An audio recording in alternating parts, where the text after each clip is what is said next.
ಸಿಗಬೇಕು ಅನ್ನೋ ವಿಚಾರದಲ್ಲಿ ನೀವು ಕೂಡ ಸ್ಟ್ಯಾಂಡಿಂಗ್ ಹೇಳಿದ್ರಿ, ಸಿಗಬೇಕು ಅಂತ ಹೇಳಿದ್ರಿ. ಇವಾಗ ಏನು ಸ್ಟ್ಯಾಂಡಿಂಗ್? ನಾವು ಇವತ್ತಿನ ಈ ಪತ್ರಿಕಾಗೋಷ್ಠಿಯ ಮುಖ್ಯ ಉದ್ದೇಶನೂ ಹೇಳಿದ್ದಾರೆ. ಒಂದು, ಈಗಾಗಲೇ ಟಿಕೆಟ್ ನಿರಾಕರಣೆ ಆಗಿಲ್ಲ, ಮೊದಲನೇದು. ಎರಡನೇದು, ಯದುವೀರವರು ಬಂದರೆ ಭಾರತೀಯ ಜನತಾ ಪಾರ್ಟಿ ಯಾರೇ ಬಂದರೂ ಬೆಂಬಲ ಕೊಡುತ್ತೆ ಅನ್ನೋದನ್ನು ಅಧ್ಯಕ್ಷರು ಸ್ಪಷ್ಟಪಡಿಸಿದ್ದಾರೆ. ನಾವು ಮೊನ್ನೆ ಮಾತನಾಡಿದಂಥ ಸಂದರ್ಭದಲ್ಲೂ ಟಿಕೆಟ್ ತಪ್ಪಬಹುದಾ ಅಂತ ತಾವೆಲ್ಲ ಕೇಳಿದಾಗಲೂ ಇಲ್ಲ, ಪ್ರತಾಪ್ ಸಿಂಹ ಅವರಿಗೆ ಸಿಗುತ್ತೆ ಅನ್ನುವಂಥ ವಿಶ್ವಾಸವನ್ನು ಮೊನ್ನೆ ನಾವು ವ್ಯಕ್ತಪಡಿಸಿದ್ವಿ. ಅದೇ ಹಿನ್ನೆಲೆಯಲ್ಲೂ ಈಗಲೂ ಇದ್ದೀವಿ. ಈಗಲೂ ಅವ್ರಿಗೆ ಸಿಗಬಹುದು. ಯಾಕೆಂದರೆ ಕೇಂದ್ರದ ನಾಯಕತ್ವ ಈಗ ಅವ್ರನ್ನ ಬೆಂಗಳೂರಿಗೆ ಕರೆದು ಮಾತನಾಡಲಿಕ್ಕೆ ಬರೋಕ್ಕೆ ಹೇಳಿದ್ದಾರೆ. ಹಾಗಾಗಿ ಅವರು ಬೆಂಗಳೂರಿಗೆ ಹೋಗಿದ್ದಾರೆ. ಅವ್ರಿಗೆ ಸಿಗಲೂಬಹುದು. ಹಾಗಾಗಿ ಏನೋ ಡೆಸ್ಪರೇಟ್ ಆಗಿ ನೆನ್ನೆ ಏನೋ ಫೇಸ್ಬುಕ್ಕಲ್ಲಿ ಒಂದು ಭಾವನಾತ್ಮಕವಾಗಿ ಏನು ತೋಡ್ಕೊಂಡಿದ್ದಾರಲ್ಲ, ಹಾಗಾಗಿ ಆ ಥರ ಎಲ್ಲ ಮಾಡೋದು ಬೇಡ. ತಾವು ನಿಮಗೇ ಸಿಗಬಹುದು, ಇನ್ಯಾರಿಗೆ ಸಿಕ್ಕಿದ್ರೂ ನೀವು ನಮ್ಮ ಜೊತೆನೇ ಕೆಲಸ ಮಾಡಬೇಕಾಗತ್ತೆ. ಹಾಗಾಗಿ ಆತಂಕಕ್ಕೆ ಒಳಗಾಗಬೇಡಿ ಅನ್ನೋಂಥ ಮನವಿಯನ್ನು ನಾನು ನಿಮ್ಮ ಮುಖೇನ ಅವ್ರಿಗೆ ಮಾಡ್ಕೊಳ್ಳೋಕ್ಕೆ ಇಷ್ಟಪಡ್ತೀನಿ. ಸಿಗ್ಬೋದು. ಇನ್ನೂ ಏನು ಈಗ ಕೊಡೋದಿಲ್ಲ ಅಥವಾ ಪ್ರತಾಪ್ ಸಿಂಹ ಅವ್ರಿಗೆ ತಪ್ಪಿದೆ ಯದುವೀರ್ ಅವರಿಗೆ ಅನ್ನುವಂಥದ್ದು ಏನು ಈಗೇನು ಹೇಳಿಲ್ಲ, ನಮ್ಮ ಹತ್ರ ಯಾರ ಹತ್ರನೂ ಹೇಳಿಲ್ಲ. ಆ ಹಿನ್ನೆಲೆಯಲ್ಲಿ ಅವ್ರಿಗೆ ಸಿಗ್ಬೋದು. ಹಾಗಾಗಿ ಆತಂಕಕ್ಕೆ ಒಳಗಾಗೋದು ಬೇಡ, ಭಾವನಾತ್ಮಕಕ್ಕೆ ಒಳಗಾಗಿ ಸ್ಟೇಟ್ಮೆಂಟ್ ಮಾಡೋದು ಬೇಡ ಅನ್ನೋ ಮನವಿಯನ್ನು ನಾನು ಡ್ಯಾಮೇಜ್ ಅನ್ನೋಕ್ಕಿಂತ ಸ್ವಲ್ಪ ಮುಜುಗರ ಆಗುತ್ತೆ. ಏನಂದರೆ ಮಾಡ್ತಾ ಇರುವ ಕಾರ್ಯಕರ್ತರಿಗೆ, ಅವರನ್ನು ನಂಬಿರುವ ಅಥವಾ ಅವರನ್ನು ಪ್ರೀತಿಸುವ ವೋಟರ್ಸ್ಗೆ ಪ್ರಾರಂಭದಲ್ಲಿ ಒಂದಷ್ಟು ಮುಜುಗರ ಅಂತೂ ಆಗುತ್ತೆ. ಹಾಗಾಗಿ ಆ ಥರ ಮುಜುಗರ ಮಾಡುವಂಥದ್ದು ಬೇಡ.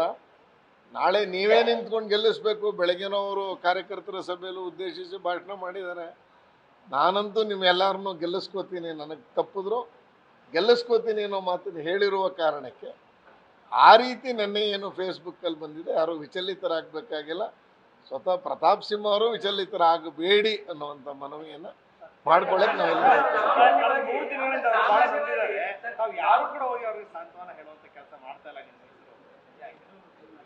ಅಲ್ಲ. ಏನಂದ್ರೆ ಯಾವುದು ಕ್ಲಾರಿಟಿ ಇಲ್ಲ. ಸುಮ್ಮನೆ ನಾವು ನಂಬಿಕೊಂಡು ಮಾಧ್ಯಮದ ವಿಷಯ ನಂಬ್ಕೊಂಡು ನಿಮ್ಗೆ ಸಿಗಲ್ಲ ಅಂತ ಹೆಂಗೆ ಹೇಳದ?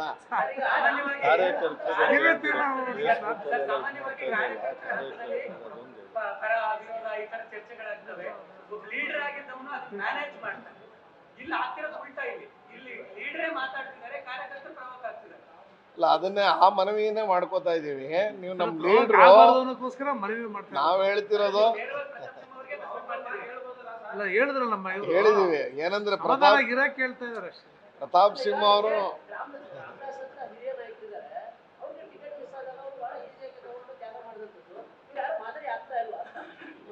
ಅಲ್ಲ, ಏನಂದ್ರೆ ಇನ್ನೂ ಟಿಕೆಟ್ ಮಿಸ್ ಆಗಿದೆ ಅಂತಾನೆ ಇಲ್ಲ.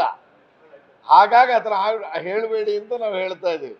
ಟಿಕೆಟ್ ಮಿಸ್ ಆದ ಮೇಲೆ ಹೇಗೆ ನಡ್ಕೋತಾರೆ ಅನ್ನೋದು ನಮಗೂ ಗೊತ್ತಾಗುತ್ತೆ ಮುಂದಿನ 48 ಗಂಟೆ ಕಾಲದಲ್ಲಿ. ಆದರೆ ಈಗಾಗಲೇ ಅನ್ಕೋಬೇಡಿ ಅಂತ ಮನವಿ ಮಾಡ್ತೀವಿ.